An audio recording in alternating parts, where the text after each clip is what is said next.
We were sitting at the table, everyone talking at once. My son leaned toward me and whispered, "We need to leave. Now." You didn't think to look under the table. I didn't ask why, I just looked down. I arrived 20 minutes before the appointed time. The old family dinner at Olive Garden is a monthly ritual. Same table, same jokes, same scores. I ordered my usual minestrone and unsweetened tea. Not because I wanted to, because it was cheaper. Because I knew that once again someone would forget their card. Someone would call later to transfer via Zelle. And someone would be surprised that there wasn't enough again this month. This time everyone was at the restaurant. My husband, John, his mother, Barbara, my younger sister, Tammy, with her perpetually hungry children, and her recent new beginning, a boyfriend who still hasn't remembered her birthday. Even John's older brother, Greg, had gotten off his boat in Florida. Everyone sat down. No one asked how I was. The usual. I asked who was going to take my mom to the orthopedist. Silence. Then Tammy. "Well, you know Mom prefers you for stuff like that. You're so efficient." Then John put a folder in front of me. Just some paperwork. Quick signature. For Tom's new car. Title stuff. You know. I didn't know. I hadn't heard a word about the car at all. He handed me a pen. Smiled like he was asking me to sign a card for a coworker. So did Tammy. You know how hard it's been. I mean, he needs something reliable to get to work. He is her boyfriend. The same guy who's asked me for $200 till Friday 4 times already. Barbara spoke with her trademark feigned concern. "Melanie, it's not a loan. Just co-signing. Your credit is the strongest. We all know that." I opened the folder. It wasn't just something. There was a loan agreement for $26,400, made out to me as primary with Tammy as authorized user, and a blank field for my signature. I didn't say anything. I just closed the folder and put it next to the breadbasket. John squeezed my knee under the table. Kind of affectionate. But his fingers were like pincers. "Come on. It's nothing. We've done this before. Remember when we helped Greg with that apartment?" Yeah, I remembered. I remembered that the bank sent me letters for 2 years about what was owed. I remembered Greg texting me one day. "Stop texting me. This is harassment." Even though I was the guarantor, I was the one paying off his debt to keep my credit score up. I looked at Tammy. She was flipping through Amazon on her phone. She had an Apple Watch and a $300 set of makeup in her shopping cart. My son Ben, 12 years old, sat next to her. He wasn't eating. He suddenly leaned toward me quietly and whispered, "We need to leave. Now." You didn't think to look under the table. I froze. I leaned down. There, just under the tablecloth, was a mobile card reader taped to the table frame, the same portable reader used by small dealers. Next to it was a yellow folder. At the bottom were copies of my driver's license and social security card. Someone had put them there ahead of time. I looked at John. His face was calm, relaxed even, like we'd already agreed on everything. I didn't. I got up. Bathroom. Went into the ladies' room. Closed the door to the stall. Opened the Chase app. Transferred all the money from checking to my personal savings. Froze all but one card. Double-checked. Then Experian. Froze my credit report. That's it. I'm back. Sat down. John whispered, "You okay?" I nodded. "Fine." 5 minutes later the check came. John put in his card, the old debit card we'd gotten together in 2006. Barbara pulled out her blue Wells Fargo card, looked at me, then at the waitress. "We'll just put it all on Melanie's and sort it out later." I pulled out my phone. "No. I'm paying for me and Ben." "That's it." Barbara rounded her eyes. "Melanie, that's not how we do things." I nodded. "You're right. It's not." I handed the card to the waitress. "Table 2. 2 meals. 1 tea." "That's it." My son was already standing. I took his hand. On the way out, the receptionist tried to hand me a bag of leftovers from the others. I refused. We walked to the car. A FedEx drove by. I remembered that last week Sung had picked up my passport to refinance. I blocked it out as well. Tomorrow I'll pick up a new one at the DMV. I drove in silence. Ben was silent too. He only said one thing. I knew they were gonna do something. That thing under the table was taped before we sat. I nodded. "I know." and turned toward the house. I didn't say anything that night. But I knew. Everything I needed to know I'd already seen. What happened next changed everything. Subscribe and stay, you don't want to miss how it unfolded. The morning started with a voicemail from Barbara. I listened to it in the kitchen while I made oatmeal. Sweetie, I don't want to get in the middle, but this whole reaction of yours, it's not healthy. We're trying to help Tom. You know how hard it is for her. Don't make things bigger than they are. I didn't answer. While the coffee brewed, I went to my email. There was a letter from Chase. Confirmation. Joint card request processed. I hadn't requested any cards. The next email was from the DMV. Car registration notification. Vince, not mine. Owner's name is Tammy. The lease is through me. They've already mailed the title to my address. I hit print. And then again. And again. The documents were stacked flat. I signed the bottom. Not requested. Fraud suspected. Contacted Chase. Called the bank. I need to freeze all activity. No further requests unless I'm in person. Is there a reason, ma'am? Yes. My family thinks I'm a financing tool. The girl on the line was silent. Then quietly. Understood. I froze the credit reports on Equifax and TransUnion. Added a flag for suspected fraud. Canceled all automatic payments except the mortgage. Deleted myself as a payer on the Verizon family plan. Left only my line and Ben's. By noon I walked into Wells Fargo, asked for a river table, no one, just me and a manager with a laptop. I need a list of every transaction from the past 30 days on this joint account. Also, full authority revocation for all third parties. Can I ask why? You can. But I'm not here for therapy. He nodded. 20 minutes later I had the printouts. $800 to Amazon, $300 to Best Buy, $179.99 for a fuel expense at a gas station I don't visit. All from a card John had access to. I asked him to remove his access. He was still listed as the beneficiary, by the way. I fixed it. As I was leaving the bank, I noticed 2 missed ones. Greg. You're ruining this family. John. We're not done, Mel. You don't walk out like that. I didn't call back. At home while Ben did his homework, I checked my Verizon. There was a new line connected there with an iPhone 15 Pro. Registered under the name Tom's boyfriend. I took a screenshot, deleted his device, turned off autopay. Then I wrote to support to get them to disconnect me from the family plan. I got myself a separate plan. Ben's on my line. Let the rest of them figure it out. 2 hours later, John showed up. No call. He just walked in. He had his own key. Standing at the door with a plastic bag from Walgreens. I brought Mom's prescriptions. Since you're taking her to the doctor tomorrow. I nodded. I'm not. He laughed. Don't be petty. I went to the door. Leave the meds. Give me the garage opener. He took it out of his pocket. I held out my hand. He put it in. We'll talk when you calm down. I am calm. That's the problem. I closed the door. Locked it. Then deadbolt. Half an hour later, the letter came. Attempted authorization of power of attorney. Rejected. I didn't ask for power of attorney. But someone, John apparently, had tried to get it through a notary, listing me as grantor. Fortunately, the notary sent me a confirmation email. I didn't respond. They declined. The next morning, I got a call from Ben's school. Hi, Melanie, we got confirmation from Mr. Thomas that Ben will be spending summer break in Florida? No, he will not. But we got a notarized letter signed by you. You didn't.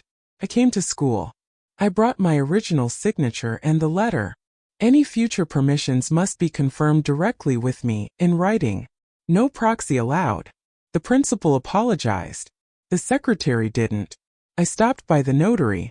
Asked for a revocation of any powers of attorney I'd signed without my personal presence. Asked them to put me on their list with a manual ID verification only flag. Said, people get creative when they smell opportunity. The secretary grinned. Family? I nodded. They call it that.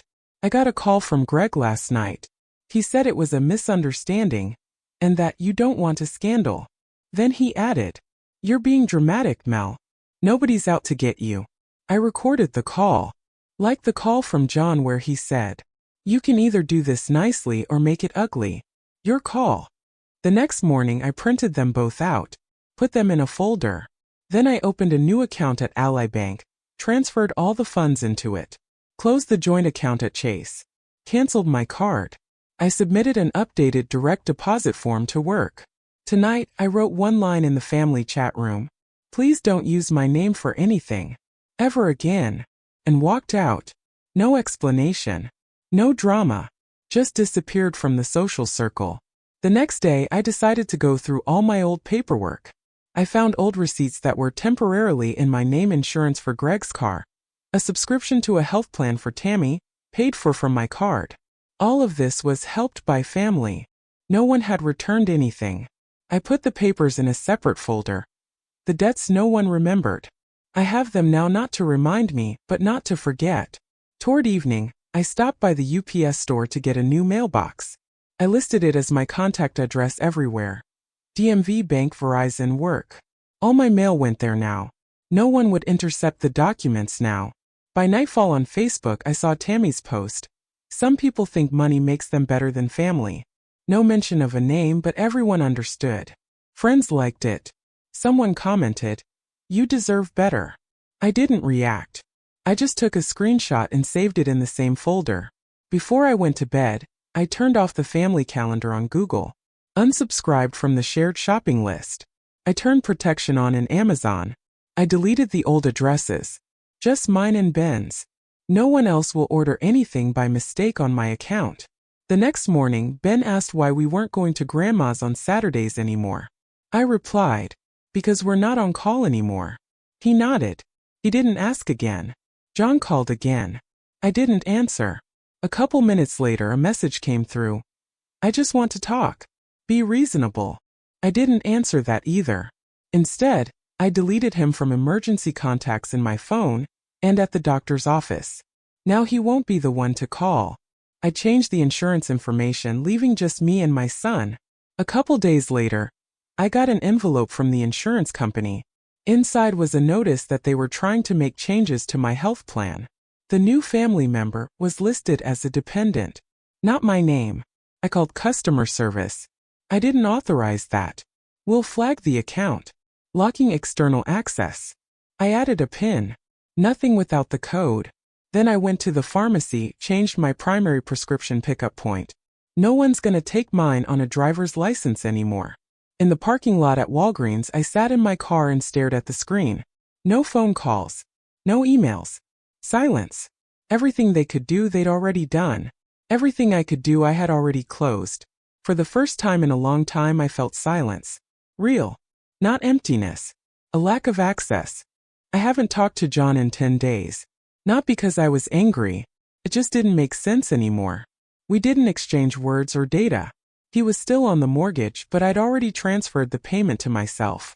I prepared 3 envelopes. The first was a notice of shared financial responsibility. The second was a disclaimer of joint ownership of the car he continued to drive. The third was a list of assets I was no longer involved with. I left them on my desk, in an old folder labeled Taxes 2020. 2 days later he wrote, "Can we at least talk before you make it legal?" I didn't respond.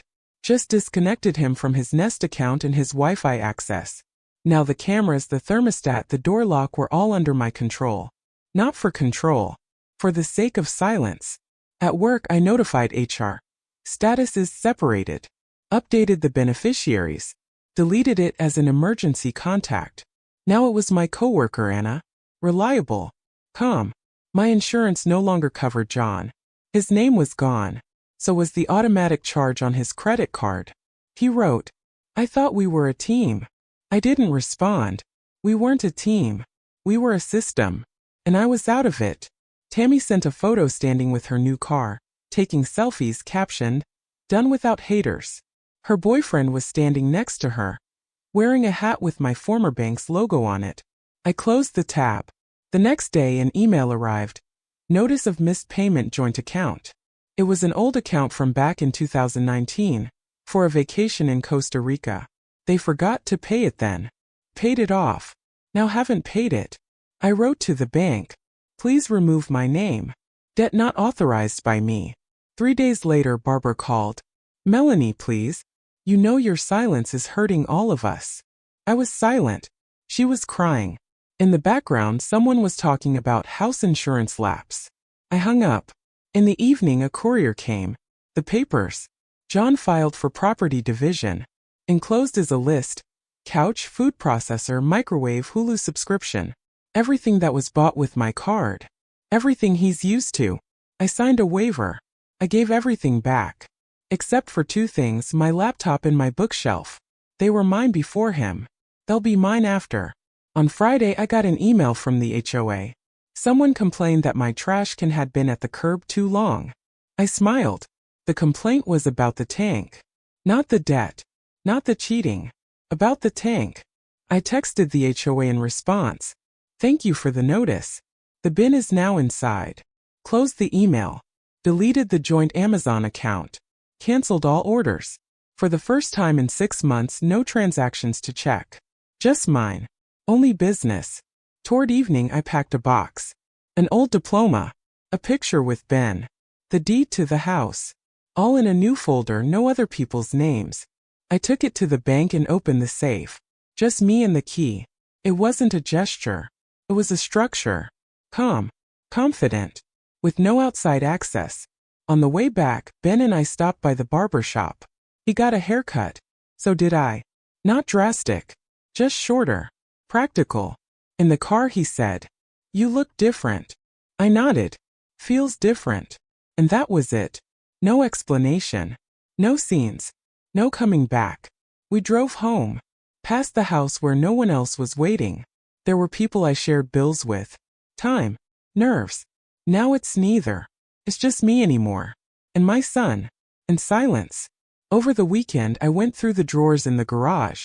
Found an old box of papers, insurance on Greg's boat, a check for his daughter's tuition, purchased with my PayPal. All of these were little things that I was paying for later. There was no later. I put everything in a folder. Not mine anymore. Ben helped me move out the old furniture. A broken chair, a chair John had once dragged in off the street saying, "It'll last." Now it stood by the curb. No one picked it up.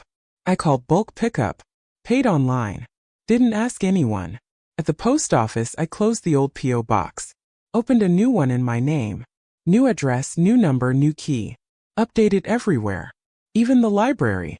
Now I was the only one getting mail. HR at work asked me, "Do you want to update your emergency contact too?" Already done. I turned on automatic mortgage payments from a new account. The one just for me. For the first time in years, the payment was not shared. Not with anyone. And no one called asking, "Did you pay it yet?" Tammy wrote again on Instagram that what matters most in life is support. Not a word about me. But the hashtag family betrayal. I didn't like it. I didn't read it. I just went into my settings and clicked mute posts and stories. By lunchtime, the lawyer called. Confirmed the property division was finalized. I'm no longer on his books. He's in mine. Later, the insurance receipt came. Coverage was now just for Ben and me. No reminders. No add-ons. No surprises. In the kitchen, I opened the cupboard and put away the dishes his mom had donated. Easy, quick, no drama. Goodwill. No signature. No note. Just let someone else need it more. I sat on the porch that evening. Ben was reading. The air was warm. The house was quiet. The mailbox was empty. No notifications. My phone, only my calls. My music. My notes. Everything else is off. Deleted. Blocked. Not out of resentment. Out of clarity.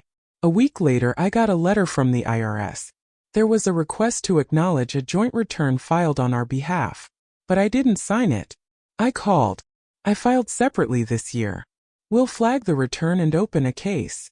I sent copies of my forms. I put the date, the report number, the attachment I filled out. For the first time in 10 years without his name next to it. No dependencies, no family deductions, no elaborate schemes. Just the way it was. I changed the locks. Local HOA tech did it all in an hour. New code, new keys, old door is now mine. Just mine. At work, I emptied out the bottom drawer. There were documents that concerned both of us. I moved them to the archives. Sealed them up. I sent them to the storage room. The secretary said, You've been quieter lately. I replied. I'm done being asked for things. She nodded. Never asked again. Over the weekend I took Ben to the park.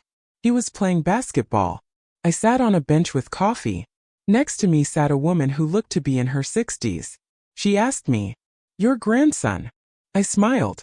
"My son." She blushed. "He looks strong. Confident." I nodded. "He is." We didn't talk about the past that day. We didn't discuss family. We just ate ice cream and that was enough. I came home, closed the door, took off my shoes, turned on the light. And it felt like everything was finally there.